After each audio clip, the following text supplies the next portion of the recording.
यह कहानी एक फ्रांस के राजा की है जो बहुत ही घमंडी होता है और एक दिन एक शराब के कारण वह एक विष्ट हो जाता है। तो चलिए देखते हैं यह पेरिस की कहानी। यह कहानी की शुरुआत में हमें एक राजा दिखाई देता है जो बहुत ही घमंडी होता है। यह अपने महल में आए दिन बहुत सारे सेलिब्रेशन करता रहता है और यहाँ पे केवल खूबसूरत लड़कियों को ही बुलाता है। इस राजा का महल चारों तरफ रोशनियों से जगमगाता रहता है और बहुत ही चमचमाता रहता है। लेकिन एक दिन बाहर आंधी तूफान चल रही होती है, तभी एक बुढ़िया इस महल में आती है।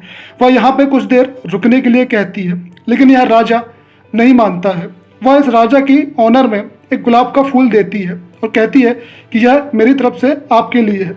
लेकिन तभी वह राजा यह देखता है कि यह एक सड़ा सा गुलाब का फूल मुझे दे रही है और खुद भी बहुत बदसूरत है। यह गुलाब का फूल लेके मैं क्या करूँगा। तो वह इसकी बहुत बेइज्जती करता है और इसे यहाँ से जाने को कहता है। लेकिन थोड़ी देर के बाद वह बुढ़िया उठती है और धीरे धीरे एक रोशनी चमकती है और वह बुढ़िया एक बहुत ही खूबसूरत लड़की बदल जाती है और वह राजा से कहती है, तुम्हें इंसानों की कद्र नहीं है, तुम केवल खूबसूरती पे ही ध्यान देते हो। अब मैं तुम्हें शराब देती हूँ कि तुम खुद एक बहुत बदसूरत हो जाओगे। और वह उसे एक गुलाब का फूल देती है।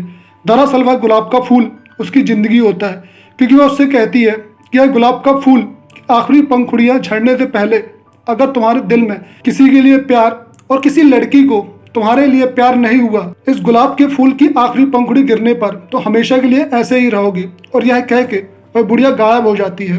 इस शराब का असर केवल राजा पे ही नहीं बल्कि उनके साथ जो थे उस पर भी पड़ता है। अब राजा उस गुलाब को देखता रहता है। वहीं दूसरी ओर हमें एक गाँव दिखाई देता है। यह गाँव में सभी लोग बहुत खुश होते हैं और एक छोटा सा गाँव होता है। इसी गाँव में एक लड़की होती है जिसका नाम होता है वेल। वेल की एक अलग ही दुनिया होती है। वह कहानियों में खोई रहती है और उसे किताबें पढ़ना बहुत पसंद है। वेल को पूरे गांव वाले भी बहुत पसंद करते हैं। लेकिन वहीं पे एक बंदा होता है जिसका नाम होता है गैस्टोन।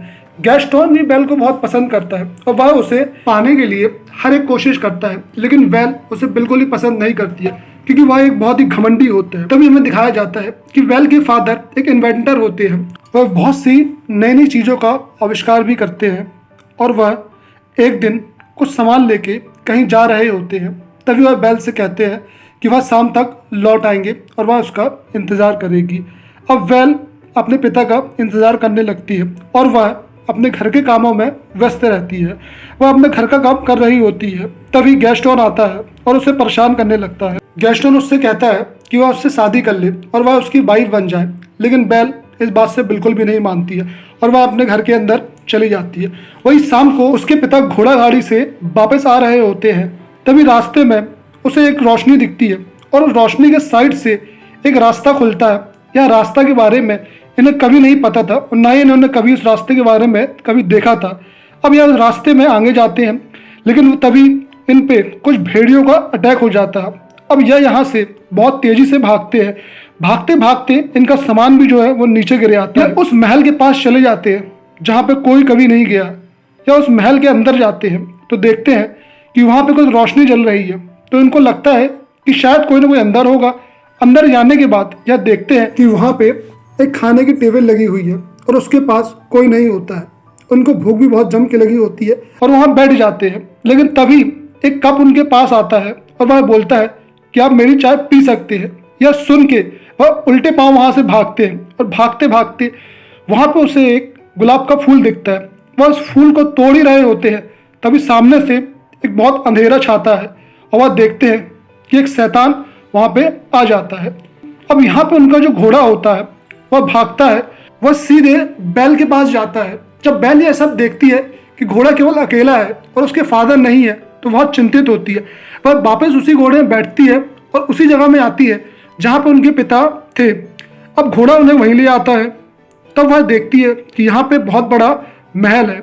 यह महल के अंदर कोई नहीं है। वह अंदर जाती है और आवाज़ देती है, लेकिन तब भी उन्हें कोई आवाज़ नहीं आती है। अब वह ढूंढ ही रही होती है, तभी उसके पिता की कुछ आवाज़ आती है और वह आवाज़ सुन के उनकी ओर भागी जाती है। वह उनसे पूछती है कि आपको यहाँ पे किसने बंद किया। तभी उसके पिता कहते हैं कि तुम यहाँ से भाग जाओ, यह पूरा का पूरा महल जीता जागता है, यहाँ की हर एक चीज़ बोलती है, इसलिए तुम यहाँ से जल्दी जाओ। लेकिन वह नहीं मानती है। तभी वहाँ से एक बंदा आता है और वह बोलता है कि तुम्हारे पिता ने मेरी बगिया से एक फूल चुराया था इसलिए इसकी सजा है कि अब ये यहीं रहेंगे। तब बैल उनसे बोलती है कि ये फूल उनने मेरे लिए चुराया था, इसलिए तुम उनको सजा मत दो, मुझे सजा दो। मैं इस कैद में रहूंगी, लेकिन आप मेरे पिता को छोड़ दो। वह कहता है कि अगर एक बार ये दरवाजा खुल गया तो दोबारा बंद नहीं होगा। बैल अंदर जाती है और अपने पिता को बाहर कर देती है और खुद अंदर जाके वह दरवाजा बंद कर देती है। तब वह विष्ट बैल के पिता को वहां से भगा देता है और वह पिता उनके कहते हैं कि वह जल्दी आएंगे और तुम्हें छुड़ाएंगे। लेकिन तभी कुछ देर बाद वहां का दरवाजा खुलता है। वह दरवाजे के बाहर आके देखती है तो यहाँ पे वह देख के चौंक जाती है, क्योंकि यहाँ पे उसे खोलने वाला और कोई नहीं, एक घड़ी होती है और एक कैंडल स्टैंड होता है। यह देख के उसकी कुछ समझ में नहीं आता है कि आखिर ये बेजान चीजों में जान कैसे आ गई। तब वह बताते हैं कि वह बोल सकते हैं और हर वह काम कर सकते हैं जो इंसान करते हैं। अब वह उसे वहां से लेके आते हैं और कहते हैं कि हम तुम्हें एक बहुत ही खूबसूरत महल में रखेंगे और तुम वहीं रहना। तब बैल उनके साथ पीछे आ जाती है और जब बैल अंदर आती है तो देखती है कि अंदर एक बहुत ही खूबसूरत महल है। यहाँ पे वह घड़ी उनसे कहती है कि अब तुम यहीं रहना और यही तुम्हारा कमरा है।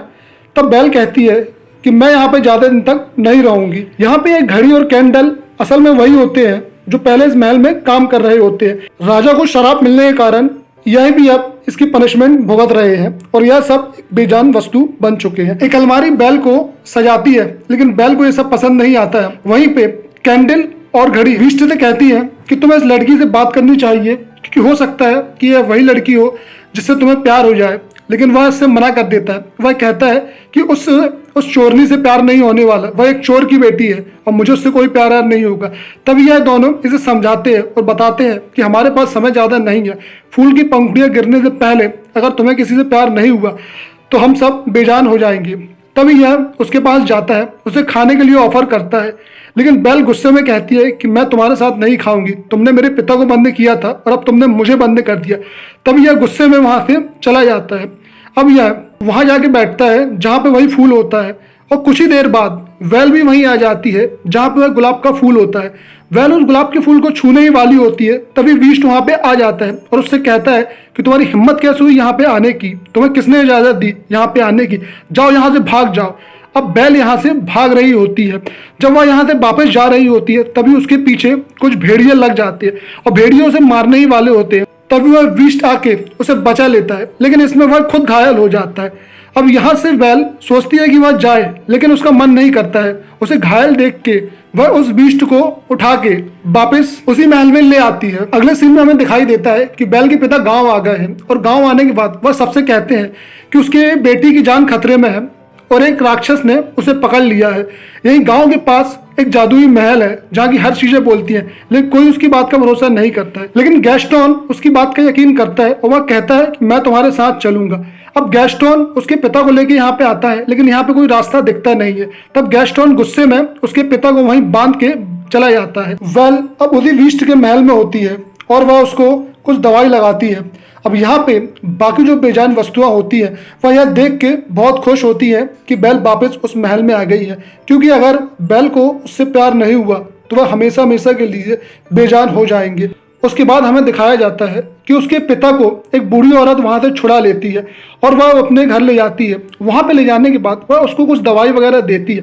वहां से जड़ी बूटियों से उसका इलाज करते हैं। यह कोई और नहीं, वही बूढ़ी औरत होती है। यह असल में एक जादूगरनी होती है। वैल यहाँ पे कुछ शायरियाँ पढ़ रही होती है और उसको पूरा विश करता है। तब वैल उससे पूछती है क्या तुम्हें भी किताब पढ़ने का शौक है? तब वह बताता है कि मेरे पास तो पूरी की पूरी लाइब्रेरी है। तब यह सुन के बैल बहुत खुश होती है। अब वह वहां पे जाती है और पूरी लाइब्रेरी देखती है। यह देख के बहुत खुश होती है, क्योंकि उसे पढ़ने का बहुत शौक होता है और उसके गांव में सिर्फ एक ही लाइब्रेरी होती है जहाँ पे केवल कुछ किताबें होती है। अब दोनों के बीच दोस्ती हो जाती है, दोनों एक दूसरे को समझने लगते हैं और कुछ ना कुछ फीलिंग दोनों के बीच में आने लगती है। दोनों वापस लाइब्रेरी जाते हैं और उनके पढ़ने के लिए बहुत सारी किताबें होती हैं। उसमें से एक किताब वह निकालता है और बताता है यह किताब जो है एक जादू की किताब है, इससे तुम कहीं भी जा सकते हो, आगे या पीछे जहां आपको जाना हो इससे जा सकते हो। तभी बैल उसे अपनी माँ के पास जाने को कहती है और वह अपनी माँ के पास जाके देखती है। तब उसे पता चलता है कि उसकी माँ की मौत कैसे हुई है। वहीं बेल के पिता वापस गांव आते हैं और गांव आने के बाद सबसे बताते हैं कि गैस्टोन ने उसे वहां पे मरने के लिए छोड़ दिया था। लेकिन गैस्टोन कहता है कि यार तुम किसकी बातों का भरोसा कर रहे हो, अरे इसका तो दिमाग सनक गया है, यह तो अजीब अजीब बातें करता है। कहता है कि वहां पे महल है, वहां पे जंगल है, भूत है, यह सब अजीब अजीब बातें करता है। हो सकता है कि इसके दिमाग में या इसके ऊपर किसी भूत का साया हो, तब ये उनकी बात कोई नहीं सुनता है। महल में यह दोनों एक डांस कर रहे होते हैं और यह उस डांस को बहुत एंजॉय करते हैं, यह एक दूसरे के साथ बहुत खुश भी होते हैं। लेकिन तभी डांस करते करते वेल की आंखों में कुछ आंसू आते हैं और वह उसे बताती है कि उसे अपने फादर की याद आ रही है। तभी विस्ट उसे एक आईना देता है और वह उसमें देखती है कि उसके फादर को गांव वाले बांध रहे हैं। तब यह देख के वह बहुत घबरा जाती है और अब वो बोलती है कि उसके फादर की ऐसी हालत उसके कारण हुई है। तो विस्ट उससे बोलता है कि तुम्हें इस वक्त अपने फादर के पास जाना चाहिए, इसलिए तुम यहाँ से जाओ, और वह आईना भी उसे साथ में दे देता है। अब यहाँ से वह जाने लगती है और यहाँ पे यह सब वापस उदास हो जाते हैं, क्योंकि उनको पता है कि अगर वो वापस नहीं आई तो यह सब वैसे ही रह जाएंगे। तब वेल गांव जाती है और उसी आईने में उसको दिखाती है कि उनके पिता ने जो जो कहा था वह सब सच है। एक यहाँ पे पैलेस भी है और वहाँ पे एक विस्ट भी रहता है, लेकिन वह बहुत अच्छा है, वह किसी को नहीं मारेगा। गैस्टोन समझ जाता है कि उसके दिल में उसके लिए फीलिंग आ गई है। अब वह उसको और उसके फादर को दोनों को पकड़वा दे। वह कहता है कि इन दोनों पे किसी आत्मा का साया है और इनको बंदी बना दो। वह गांव वालों को भड़काता है और गांव वालों से कहता है कि अगर हमने उसे नहीं मारा तो वह जानवर हमारे गांव आ जाएगा और हम सबके बच्चों को मार देगा। तब उसकी बात सुन के सारे गांव वाले एक जगह इकट्ठे होते हैं और वह उसे मारने के लिए सब एक साथ जाते हैं।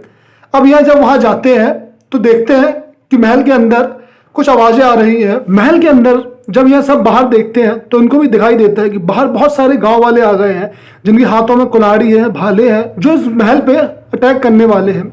वह लोग महल को, दरवाजे को तोड़ने लगते हैं, बहुत जोर जोर से उसको ठोकने लगते हैं। यहाँ पे बेल भी बहुत परेशान होती है, क्योंकि उसको लगता है कि उसके दिल में उसके लिए फीलिंग है।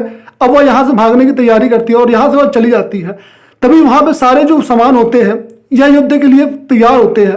अब जब गांव वाले अंदर आते हैं तो गांव वाले इस पूरे महल में अलग अलग फैल जाते हैं और तभी इनको अचानक पता चलता है कि यहाँ पे सारे के सारे जो सामान है वह जीवित है और वह अटैक कर रहे हैं। इन गांव वाले को समझ में नहीं आता है कि आखिर ये हो क्या रहा है, क्योंकि यह सारे सामान जिंदा है और एक एक करके सबको मार भी रहे हैं। तब यह देख के गांव वाले बहुत डर जाते हैं, एक एक करके वह यहाँ से भागने लगते हैं। अब बेल ऊपर जाती है और वह गैस्टोन से बोलती है कि तुम उसे कुछ मत करो, उसे छोड़ दो, वह बहुत अच्छा है। लेकिन गैस्टोन यह नहीं मानता है और वह उसे मारने के लिए चला जाता है। वहां पे विस्ट जो है वो पहले से ही बहुत दुखी होता है, क्योंकि उसे पता नहीं होता है कि वेल वापस आ गई है। तभी गैस्टोन वहां पहुंचता है और उस विस्ट पे अटैक करता है, वह उसे मारने लगता है। तभी वहां से बेल सब देख रही होती है और बेल उसे आवाज देती है। जब बेल की आवाज सुन के वह बेल की ओर आता है। जब वह बेल की ओर आ रहा होता है तभी गैस्टोन जो है पीछे से बंदूक चलाता है और वह गोली आके सीधे उसकी पीठ में लगती है। गोली लगने के कारण वो थोड़ा घायल हो जाता है। अब यहाँ पे जितने भी सामान होते हैं धीरे धीरे करके वह बेजान हो जाते हैं, क्योंकि वह समझ जाते हैं कि अब वह वापस इंसान नहीं बन पाएंगे, क्योंकि यह आखिरी पल होता है और इस पल के बाद अब वो कभी इंसान नहीं बन पाएंगे। तब वह एक दूसरे से विदा लेते हैं और उनकी आंखों में आंसू भी होते हैं। यह सब बहुत दुखी होते हैं। तभी बेल विस्ट से कहती है कि वह उससे बहुत प्यार करती है। बेल की आंखों से आंसू भी निकलते हैं। तभी वहां पे वह जादूगरनी आती है और उस गुलाब के फूल को छूती है। तब वहां पे वह जादू खत्म हो जाता है और विस्ट जो है वह हवा में उड़ने लगता है और उसके शरीर से बहुत ही सुंदर रोशनी निकलती है। धीरे धीरे वह अपना शरीर छोड़ के एक खूबसूरत राजकुमार में बदल जाता है। यह देख के वेल बहुत ही खुश होती है और एक दूसरे को देख रहे होते हैं। तभी वह राजकुमार भी वेल को बोलता है कि वह भी उससे बहुत प्यार करता है। यहाँ पे धीरे धीरे जो आइटम होते हैं, जो बेजान वस्तुएं होती थी, अब इनमें इंसान के रूप धारण कर लिया है। यह सब एक एक करके इंसान बनने लगते हैं। यह जो घड़ी होती है अंकल बन जाता है और यहीं पे वह जादूगरनी यह सब देख के बहुत खुश होते हैं। अब सब गाँव वाले भी यहाँ पे वापस आ जाते हैं और आके देखते हैं कि यहाँ पे वापस सब सही हो गया है और यहाँ का जो जादू था वह खत्म हो गया है। अब यह सब बहुत खुश होते हैं। यहाँ पे राजकुमार सभी गांव वाले से शुक्रिया करता है और उनके साथ हमेशा रहता है और कहता है कि उनका जो महल है अब वह हर गांव वाले के लिए हमेशा के लिए खुला रहेगा। तो दोस्तों, यह मूवी कैसी लगी आपको, प्लीज लाइक करें, सब्सक्राइब करें। और हम 300 से अधिक आपके लिए मूवी लेके आने वाले हैं, इसलिए जिन्होंने भी सब्सक्राइब नहीं किया है जल्दी सब्सक्राइब कर दे। धन्यवाद।